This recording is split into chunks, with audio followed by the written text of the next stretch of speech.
Welcome, everybody, to another edition of Clipboard Confessional with Bobby and Anthony. I'm going to be a host, Anthony Aniano, and joining me, as he has now, going on 2 seasons, our second NFL season together. My partner, colleague, co-host, my mini me, the younger version of me, the guy who's just a little bit of gray hair and that beard away from, looking just like me, a thinner version of me, though. But that's what 15 years will give you too. Uh, my good friend Bobby Wah. You look good, you feel good, you sound good. How's things, man? They're better than so many, dozens and dozens of these fantasy players that we were hoping to draft with, these grand plans of them scoring fantasy points for us. And they're going down left and right. Dude, pretty soon there's not going to be a preseason at all. We're not Yeah, going to practice. I mean, just today, Jaden Higgins, who I love, out for the year, torn ACL.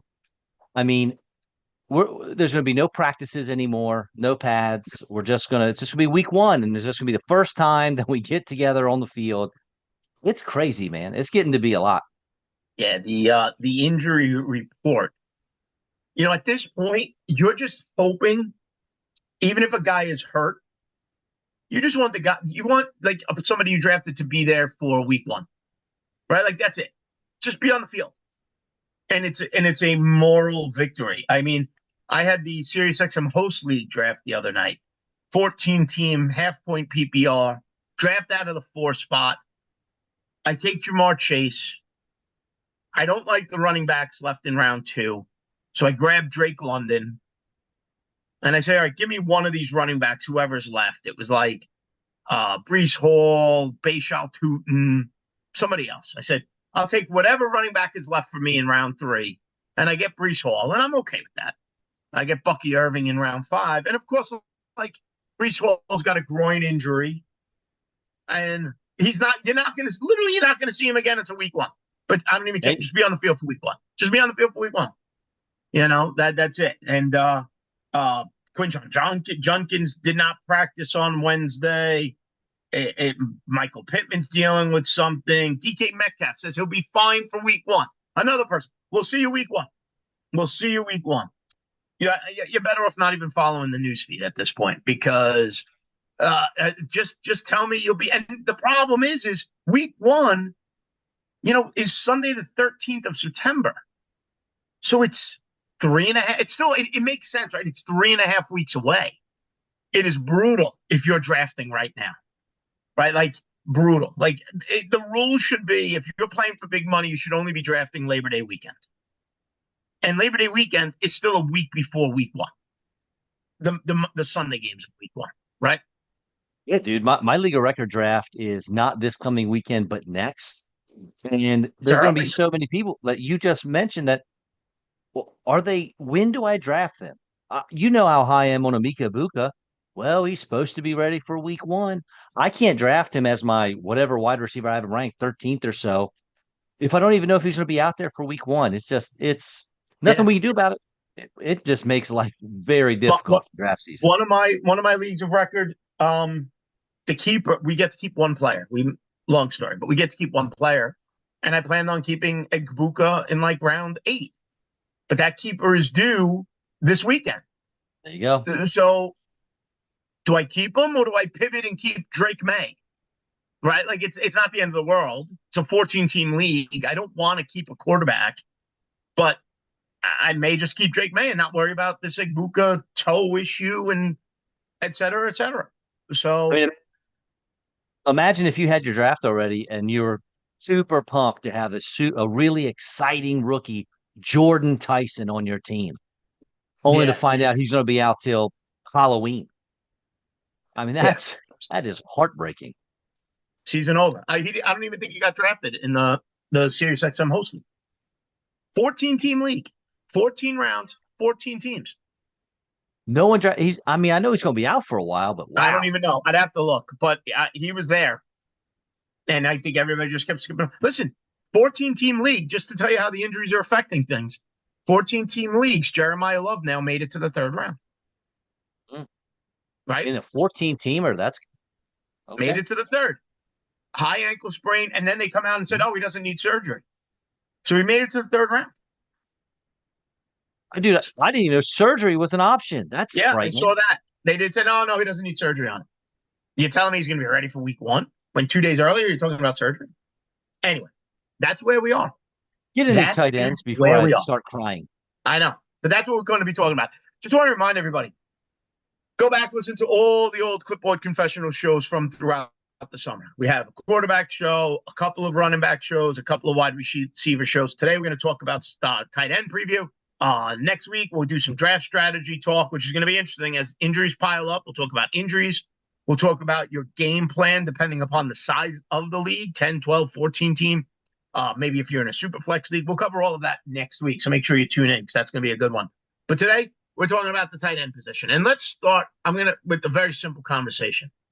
Tight end position, strategy, right? You know Brock Bowers, Trey McBride. And I don't care who you think is number one and number two. I honestly, to me, I don't care. You could find complaints about either one of them, right? Brock Bowers injured last year, rookie quarterback Fernando Mendoza. Trey McBride, Jacoby Brissett eventually gets benched. We all assume Carson Beck, they give him a run, right? Like that's your concern with both of them. These are elite level tight ends. Bowers, a record-setting rookie season. McBride last season was a complete league winner, 126 catches, over 1,200 yards, 11 touchdowns, 10 targets per game last year for Trey McBride. Complete, they're studs. You could go back and forth over who you want first. Doesn't matter. I think you're getting a stud. But my question is, or my point is, they're second round picks in most formats. In your standard 12-team format, they are second round pick. Okay. In FFPC, their current ADP, this is interesting because FFPC runs as a tight end premium. Brock Bowers is going at an overall ADP of 6, and Trey McBride is at 13. Now, if you look at Yahoo ADP, where it's not tight end premium, they're both essentially second rounders. Bowers going at 21, Trey McBride going at 25. I'll stick to the Yahoo ADP because not everybody plays in tight end premium formats. So it's 21 and 25, okay? Essentially second round picks for them. Are you willing to commit to a tight end in the second round? Like that to me is the big question. I always feel like if I do it, I'm chasing whatever I didn't take in the first round, right? If I took a running back, now I'm chasing wide receiver. If I took a wide receiver, I'm chasing a running back. Are you willing to take either of those players in round 2, or do you feel it leaves a too big a hole at other positions? No, I agree with you 100%. I would love to have Bowers or McBride on my team, but I can't, like you said, I don't want to be a dog after a bone for the entire draft after that. And every round I feel pressure. Oh, I got to get, what if I don't have value here? I need to do something here. And for me, after you get past those two guys, by the end of the season numbers, and we all have our rankings and guys we're higher on and this and that, the numbers from tight end 3, 4 to tight end 15 are not separated by that much. It's really absurd to think about the difference in points per game between, just after the elite guys until people that we weren't even talking about during draft season. You get a Dalton Schultz and a Jake Ferguson, the most boring names out there. They're not being outscored by the tight end 4 or 5 by that many points per game. So for me, honestly, I'd love to have those guys, but I cannot pull the trigger in the second. If I'm sitting mid third, if they slide, I right, was going to ask you, what if they slide to the third? yes, mid third, I'll pull the trigger on a Brock Bowers, but it's not going to happen. So it's not something I have to worry about because he's never going to make it there. Yeah. If I have my running back and wide receiver ones, and somehow they're there in the third, maybe you get one if you're the first pick in the draft. Maybe. And you get that turn. Maybe one of them is there, probably McBride. Then it's something to consider. But then again, if you take McBride at the turn, now you're 24 picks before you're getting either your second wide receiver or second running back. So that's tough. I agree. I'd love them in the middle of the third. but tough to beat. Now, what's interesting is, though, you're looking after that of about another round and a half in Yahoo standards, tight end scoring, not tight end premium, before the next tight end comes off the board. And that's Coastal Loveland. And I always say coastal, like on the coast. Colston. I got to work on that. Colston Loveland. He's going at an ADP of about pick 40. 12-team league. That's the fourth round. Now, I just took him in a 14-teamer. I believe I got him in the third round in a 14-teamer. Maybe it's the fourth. Okay. But he's going in the fourth round at about pick 40, as is Tyler Warren of the Colts at pick 47. So both of them within the top 48, they're going in the fourth round. Do you feel comfortable with those two? Because the idea is one of them, if not both of them, can put up, enter that tier with the McBride and with the Ballard after this season. Yeah, honestly, I'm still not that comfortable You're not ready. With them there in the fourth. Now, you want to talk about Tyler Warren in the fifth, and I have Tyler Warren ranked ahead of Colston Loveland. Then we're talking. I can get into a Warren in the fifth round, but dude, it's just like Bowers and McBride in the second. They're not gonna make it to the third where I'm comfortable drafting them. And Warren and Loveland, especially Loveland, man, his rocket ship is. I mean, especially with Burden being hurt. I mean, he's going up and up and up the draft boards. So I'm definitely not going to get him, which is fine. Now, like I said, Warren in the fifth, that gets me a little hot and bothered. I don't want you hot and bothered. I think you do. Curiosity kills the cat. What can I tell you? What can I tell you? Dude, let me ask you a question.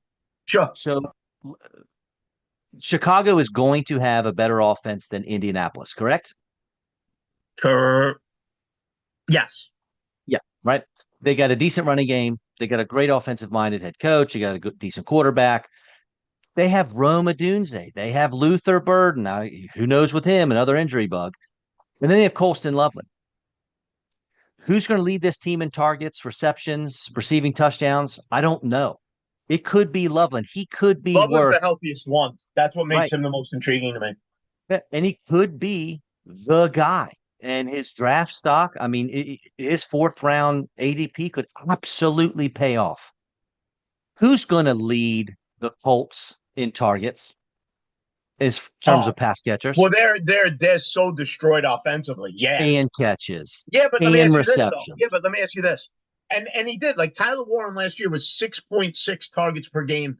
Loveland was 5.1. Now, granted, Loveland also came on later in the season, right? Warren was there basically from the first moment. Loveland wasn't. But like, so it's not a seat, right? If you're a defense, who are you trying to stop in the passing game for the Bears? Is it Odunze, Burden, or Loveland? Right? There's decisions that have to be made. Against the Colts, there's no decisions. Not with Alec Pierce still limping around. Yeah, I don't care about Keenan Allen, right? There's no decisions. We're going to stack the box to stop Jonathan Taylor, and we're going to cover Tyler Warren. We do those two things, we think we can win the football game. So that's the other thing is the Ben Johnson. Listen, the Ben Johnson offense at its peak in Detroit allowed you to use 5, not including the quarterback, 5 players on an almost weekly basis.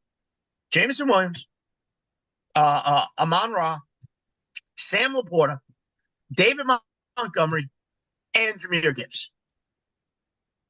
There was never a concern of who's going to that, and that was Jared Goff running point, right? Like the Ben Johnson offense was able to get everybody fantasy points. Everybody. Well, it's the Ben Johnson offense. And it's DeAndre Swift, Roman Odunze, who was hurt all year last year, it seemed like, Luther Burden, who's hurt now, and Loveland. And maybe a little Kyle Monunga if you want to have some fun in a deep Who's also hurt. Who's also hurt. So who's also hurt. They got to get healthy. Don't look at the injury reports. Just draft keep your fingers crossed for week one Yeah, if you like the Chicago Bears. But that's what yeah. we're doing this summer. So, all right. So let me ask you this: it's round 4. You're on the clock. You decide, screw it. I'm going to take a tight end. You taking Warren? 100%. Now, the argument you just made for Loveland is a great one because who are you going to cover in Indianapolis? It's going to be Tyler Warren, right? However, who are you covering him with? A linebacker that can't keep up or a DB that's too small? Safety.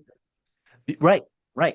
So, yes, you have a good plan. We need to cover this guy, but now you got to figure out how and with whom because it's a lot easier to say, I got Sauce Gardner on the outside. I'm going to put him on. And honestly, teams don't really run. They don't match up their number one corners with number one receivers as much as they used to. This isn't Darrelle Revis time anymore. However, yes, you want to do that, but who are you doing it with? Because Warren is and so is Loveland, but Right. Warren has no target competition, and he's a matchup nightmare for defenses. Plus, if you go back to his college tape, that dude can run the football too. If they want to give him some sweeps and stuff from the tight end position, they can do that. So is there a But wrong pick there? probably not. Probably not. Right. I agree. I don't think there's a wrong pick. If you're willing to go in the 4th round and take a tight end, but you got to be willing to do it. All right. Right. Now, at that point, though, after those two, so you got your top 2 guys in round 2. You're seeing basically nobody in round 3. Then you got the next 2 who could easily become the top 2. Let's acknowledge that, or run with the big 2 in Loveland and Warren. I don't think there's a wrong pick there. I really don't. If you want to go in the 2nd or 4th round and get a tight end, there's no wrong pick there. But now my question is, now that we're out of that, who comes next? And again, based on ADP on Yahoo, the guy who comes next is coming off ACL, and that's Tucker Kraft, based on Yahoo ADP. He's going at 61. So that's what? 12, 24, 36. That's round 6. In round 6, you're seeing Tucker Kraft and Sam Laporta also coming off surgery, right? Both of those guys got injured. Tucker Kraft was a beast last year before he got hurt. He was a complete monster. Laporta has never really replicated what he did as a rookie. He really hasn't. He's had good seasons, never replicated what he did as a rookie. Those are your 6th round tight ends. Are we comfortable there? Or are you even waiting? Or at this point, you're out of the top 4. Are you just saying, screw it, I'm going to wait and wait and wait and wait, and I'll grab somebody in round 9, round 10, who I think statistically will be close enough? It's very interesting. The quarterbacks and tight ends, as far as my draft strategy for those 2 positions, are the same, but for completely opposite reasons. Quarterbacks, I'm either taking Josh Allen. I got Lamar Jackson. He jumped up my rankings. He's got to be number 2 for the absolute ceiling that he brings to the table. So if I don't get one of those 2 guys, then I'm pretty much punting the position unless I get some serious draft value in the middle rounds. But it's because in my opinion, the quarterback position is so deep. You can get talent way late. I mean, Bo Nix has been, what was he, the quarterback 8 as a rookie, quarterback 7 last year, and he's like the quarterback 15 or something going off an ADP right now. So the quarterback position is so talented. I feel like you can wait. You can just completely punt it and wait till your last pick. And tight end's almost the same, where you're getting one of the 2 guys early, or you can punt that ball way down the field and get a tight end with your very last pick in the draft, but it's because they're so bad. Like they're all the same. Once you get past a certain point, they're all the same. That being said, I don't mind taking a tight end in the middle rounds, but again, it's got to be good value for me. And like you said, Tucker Kraft, dude, the crazy thing for me is he was 8th in yards after catch, and he only played half a season. As far as tight ends are concerned, my guy played half a season. He was still Yeah. 8th in yards after catch. Absolute stud. But for me, there's a guy that I have. This is my pick to be. I'm not going to call it a sleeper pick, but if I could pick one guy outside of McBride and Bowers to surprise and end up as a top 3 tight end, it's going to be a guy that's done it before. It's going to be Sam Laporta, Detroit Lions. Yeah, huh? I am. I am very high on him. He busted out as a rookie, was tight end one. Down year for tight ends that year. I get it, but he was the tight end one. He was tight end seven in points per game last year, so that's not bad.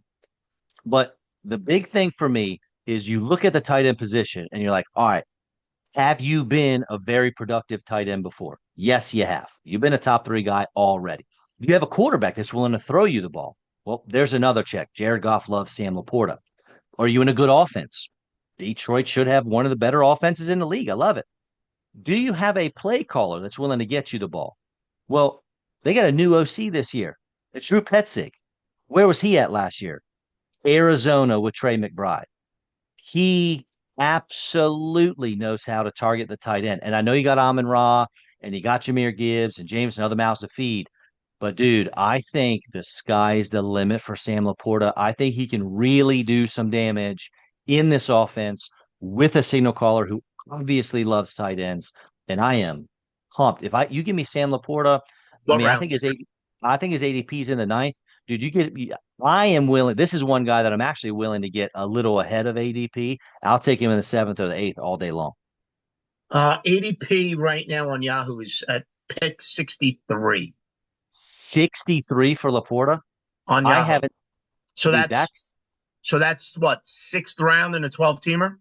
I've been doing mocks. I have not seen him go that high even once. Wow. Okay. I Well, haven't done any mocks on Yahoo though, but that's good to know because some of my drafts coming up are on Yahoo ADP. So there's a little fantasy draft strategy we may talk about next week. But that you got to know your site's ADP so you know where your guys fall. ESPN ADP is at 66. Unreal. FFPC, remembering tight end premium Yeah. Yeah. there, 64. He's So think pretty about that. consistently. What's that? I was going to say, think about that. The FFPC is a much like that's higher stakes, that's more competitive, Yeah. and that's tight end premium, and he's going in the same round as some of these other these sites.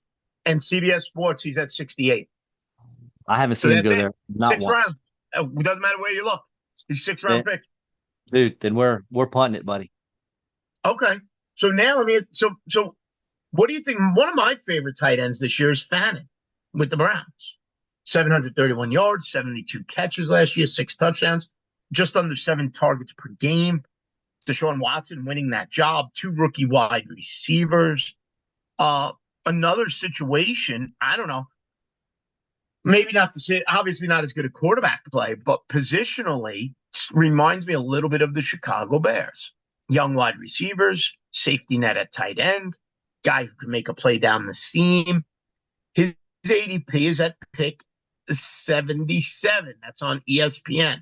I'll go back to Yahoo. His average ADP, we'll just stick with the average since we're referring to all of them. His average ADP is at pick 82. So I don't know. Do the math on that. What is that? Round eight? Round seven in a 12 teamer? Are you good now? Like I want to know when it pops, right? Like, so here we go 12, 24, 36, 48, 60, 72.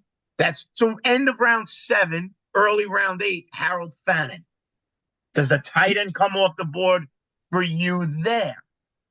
Yeah, you get into eight there, you might be able to sneak that tight end onto my roster. That offense is so bad, and I just what are they doing? How many quarterbacks are going to start for the Browns this year? If Watson stays healthy, one. You don't think they're going to put Shador Sanders in there? No. Man, I do. And look, Shador would probably be better for Fannin, honestly. They had a nice chemistry last year. The offense worries me. However, you got Todd Monken in there coming from Baltimore, so he certainly knows how to use the Mark tight end. Andrews. Right. Yep. And, and likely whenever Andrews is out, I mean, he certainly had his games. So, yeah, Fannon's, and again, he did it last year, tight end six, right? So he's shown a ceiling, but again, at the end of the year, what are the points per game going to be? Are they going to be that much higher than whatever tight end I take in the 10th round? You know? But that being said, it does get a little tasty around that eighth round spot. Okay, so let me ask you this question. We've covered basically the top eight. I didn't mention Kyle Pitts. Kyle Pitts is a steady tight end as well. when you look at those tight ends that we've talked about, Fannin, you mentioned Laporta, Kraft, Warren, Loveland. If any of them, if you could pick one of them to finish this year as the tight end one, not Bowers, not McBride, who would be the tight end one at the end of the year? Who would be the one who you think could finish as tight end one? If I was betting money, I would probably bet Tyler Warren number one if we're talking about him, and I would bet Laporta number two. Okay. What about you? Interesting. How do you think Fannin could do it? You said you're a Fannin guy. Could he be the tight end one in fantasy football? Yes. I don't think he Wow. does. I could get on board with Loveland, Warren, or Fannin. Those are the three tight ends I have been picking this whole month of August while I've been drafting. What? Again, Bowers and McBride could easily finish as tight end one as well, but I'm just not taking them in the second round. So that next tier, like I have Fannin as my tight end five. Okay. I have him before Kraft. I have him before Laporta. I have him before Kyle Pitts. So my 3, 4, 5, London, Warren, and Fannin. I think any one of them could take that leap and finish as the tight end one. Fannin at a necessity, Warren at a necessity in those offenses, and Loveland, if Ben Johnson is able to accomplish his mission, which what he said last week, I want to break every scoring record in the league. Right? If Ben Johnson's able to do that, Coastal Loveland's a big part of that. So that's how they're a little different. The other two guys are out of necessity. Kind of like Brock Bowers' rookie year with the Raiders, right? There was nothing else there. And Brock Bowers this year. Yes. But Loveland is because that offense is so explosive that you're playing everybody from the Bears. Right? Like I got you do with the Lions. I got a guy for you. And I have fairly strong feelings about this fella, but how do you feel about Dalton Kincaid? I try not to. We've wanted him to be something for a couple of years now. And, he's still, and you check anybody, they have him ranked in the top 10 of their tight end rankings. Last season, he had 39 catches, 571 yards, 5 touchdowns. And on a team without a wide receiver, he only got 4.1 targets per game.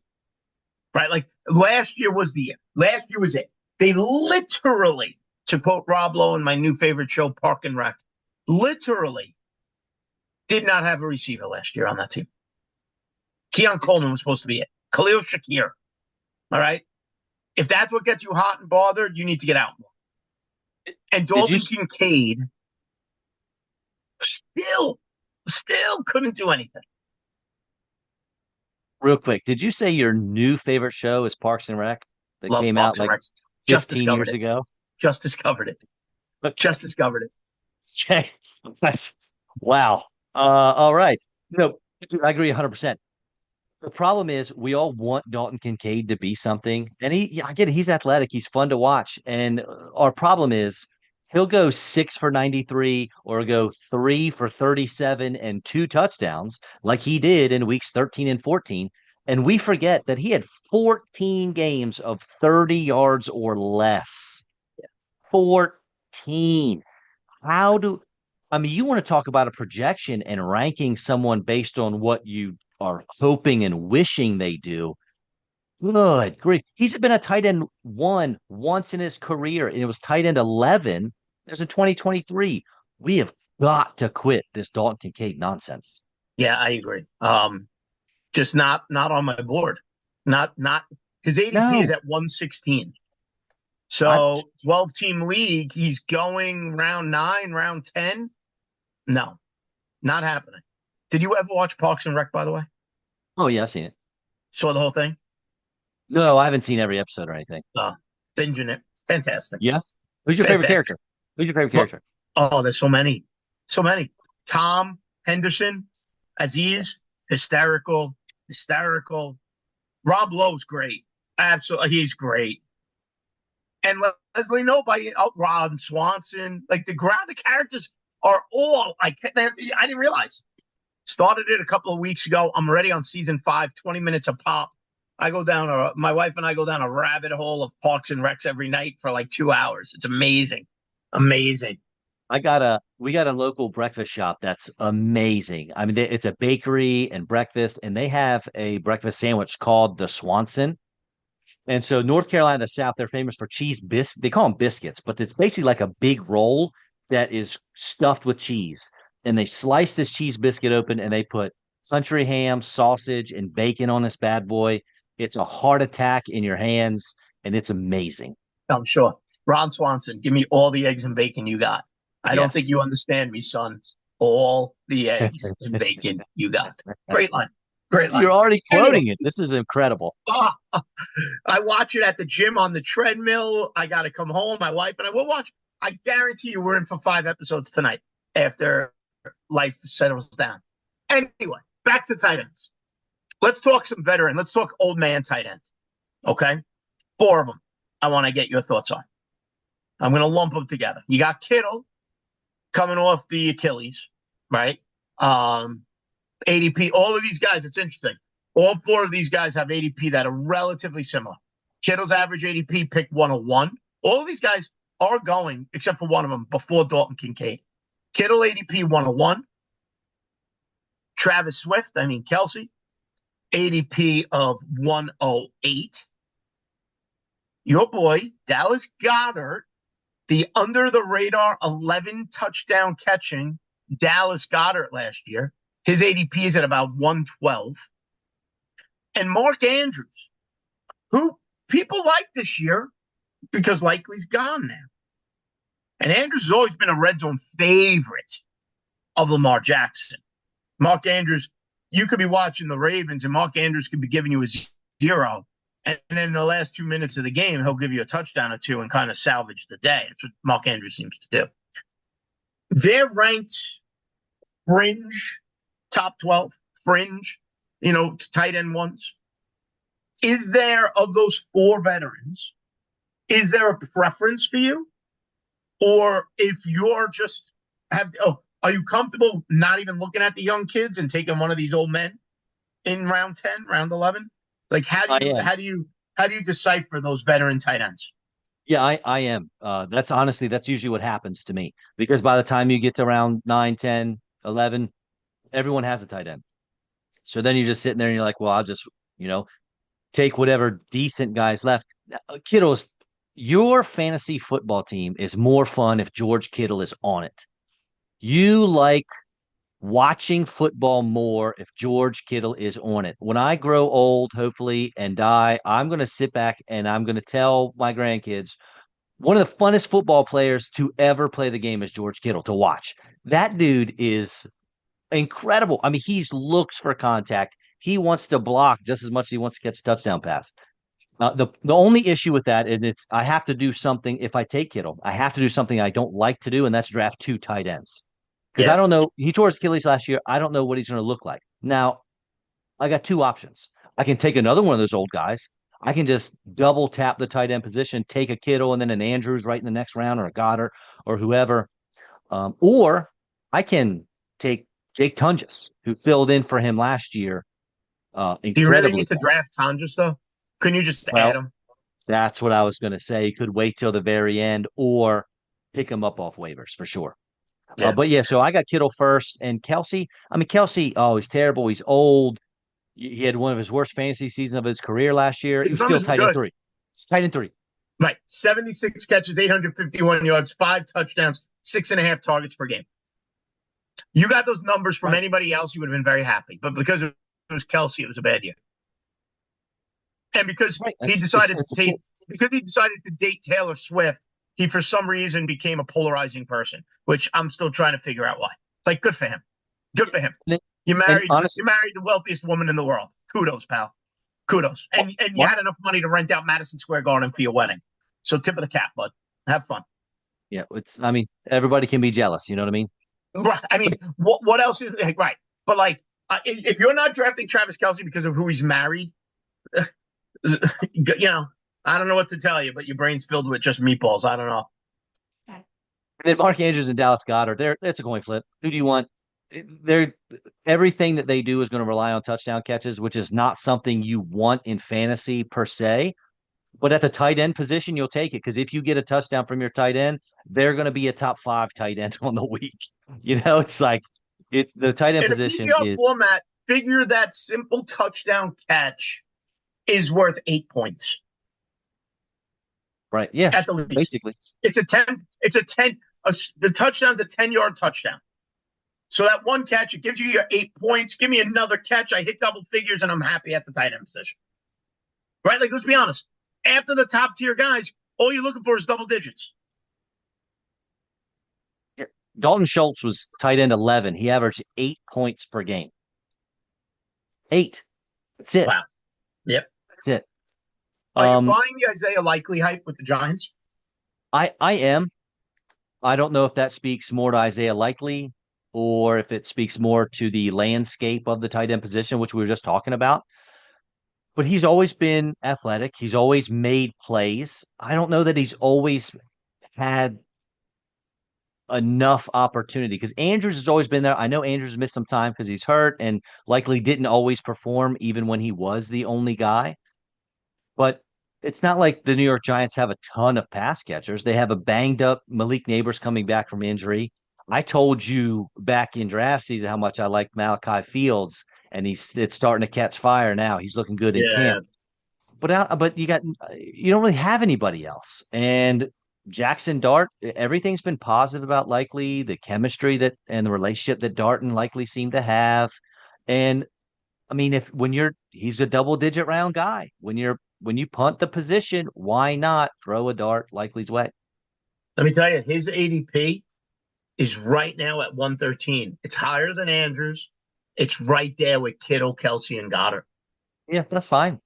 So then He's people the are upside. buying it. Right. So do you want the ceiling or the floor? This is your decision, right? You take Kelsey for the floor, you take Likely for the ceiling. Are you buying into Chigakonkwo with Washington Yeah. this year?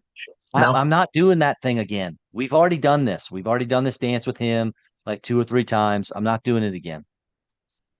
What about a Rondé Gadsden with the Chargers?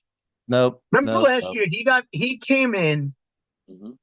and for 3 or 4 weeks, all of a sudden became a must-start tight end. Then he fell off the cliff, and now the Chargers brought in David Njoku, whatever he has left. Is there any interest there? And Charlie Kohler, another Yeah, tight end. And yeah. well, they're going to run two tight end sets a lot. Great. What's two? I'm not playing that guessing game. I'm not doing that to myself. I'm not one tight end is enough. Two tight ends are too many. I certainly don't want to battle three. I will give you a super late guy that I think is going too late. And it's a tight end 10 from last year. And I mean, maybe I've heard his name whispered a time or two this entire offseason, but it's Juwan Johnson from Saints. Yeah, you believe that? Well, I do after Jordan Tyson is going to be out for 2 months because they lay. I'm not buying anything on him catching passes. Juwan Johnson already did it. He had quite a few double digit games for you last year. And Tyler Shuck is going to be chucking that ball all over the field. Olave can't get every target. Juwan Johnson's going to get some play, man. I think he is being severely underdrafted. Jake Ferguson or Juwan Johnson? Well, floor ceiling. I think Johnson has a higher ceiling than Ferguson.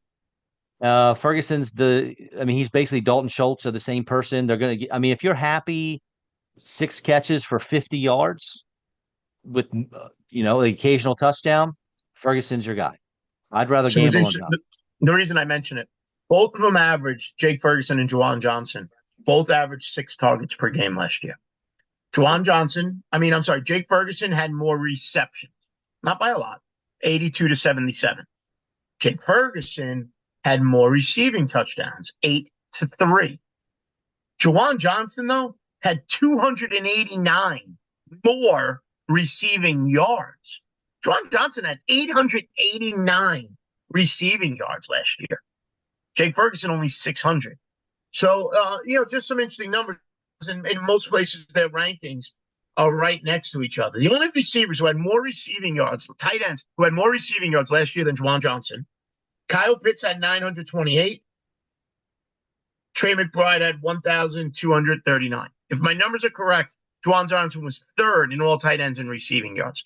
And only had what, 3 receiving touchdowns? Jake Yeah, Ferguson had 8. You know how many career touchdowns?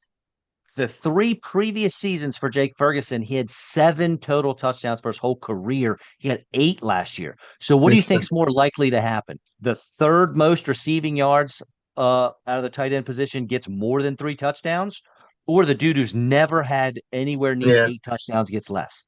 fair point. I agree. Willing to take a late round flyer on Kenyon Sadiq, first round pick for the Jets. Can Uh, uh, he do what other young tight ends have done? An explosive athletic tight end, right? Like you shook your head immediately, no, but we saw Brock Bowers as a rookie with Geno Smith come out and perform. We saw Loveland perform as a rookie last year. We saw Warren produce as a rookie last year. Why is Sadiq, and I know he's been injured, but now, like everybody else, they're saying he'll be good for week 1. I think he had hernia surgery. Why is Sadiq an automatic no while all these other rookies put up numbers as rookies now? these injuries are so crazy. I know. The number one reason is the New York Jets. Period. End of story. The number two reason is that at this time last year, everyone's late round sleeper tight end pick. Watch out for Mason Taylor. He's going to be something. He wasn't. He's still there. So he's going to be taking tight end snaps away from You're Kenyon not Sadiq. drafting Kenyon Sadiq, what was it, 15th overall to sit on the bench. Well, they also drafted Omar Cooper in the first round, and he's running with the threes at practice. So you got to That play won't last well long enough. either. What's that? That won't last long because We'll the twos see. and ones aren't that good. He'll run in the slot with the Donnie Mitchell. And listen, I'm not a Jet fan, but I'm just saying you got to see what this team has. And I don't know what, maybe I'm wrong, but Geno Smith fell in love with the big athletic tight end just a couple of short years ago with Brock Bowers. Fell in love with him. Very true. They're different players. Brock Bowers is certainly a much more well-rounded and just frankly more talented tight end than Yes, Kenyon Sadiq. Sadiq's an But athletic freak. but Can it so translate? so we think the Jets offense is going to be terrible. We hate the coaching staff. We don't like the quarterback. We think Brees Hall is going to be okay. We think Garrett Wilson's going to be okay. How many more guys can we think are going I to don't be love Garrett okay Wilson. in a band? I'm not saying love, but if he's going to be all right, then there's no way that this terrible offense can have 3 But fantasy couldn't, relevant listen, players. if the bar is so low for the tight end position, couldn't, I'm not saying Kenyon Sadiq's going to be a top 5 tight end. But what was your number from number what? Number 4 to number 17 was within a point of each other? It's close. That's the argument. If you want to do the What's last that round stat pick, again, though? Let me hear that stat again. well, hold on, I'm gonna find it. So tight end 6 was Kyle Pitts. From tight end 6 to tight end 19 was separated by 2 points per game. Couldn't the first round pick, the first tight end off the board, fall in that range at least? It could, but that means you're going to have 2 tight ends on your team, and I don't want to do that. I don't Now, want to either. if you want to talk to me about Kenyon Sadiq in week 4 off the waiver wire after he's done a little bit, and I just lost my tight end to injury, we may be able to have a conversation. But I'm not drafting him because I'm either drafting him as my tight end 1 or my tight end 2.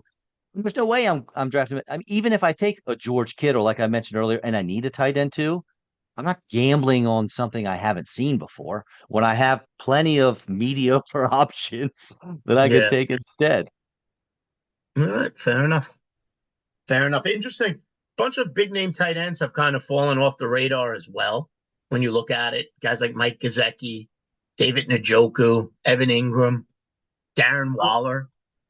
You know what? If you're doing that late round thing, you want to throw a dart. How about Darren Waller, who just signed with Carolina? He's going to get hurt the first time he gets hit. Well, he's going to get 3 touchdown catches before that happens. Right. So Right. He will. He's going to be like a beast. Like remember running. people biting each other to get on the waiver wire to get Darren Waller Yes. last year, and then he got hurt. Yeah. Yeah, I mean he's a nice little waiver wire ad. It's the best tight end in Carolina, but for the 5 games that he will play. All right, man. Anything to add about the tight end position here today, my friend? I didn't think it'd be enjoyable to talk tight ends, but we We are. proved me wrong. It was nice. There you go. Everything's enjoyable when you get to talk to me. So there you go, my friend.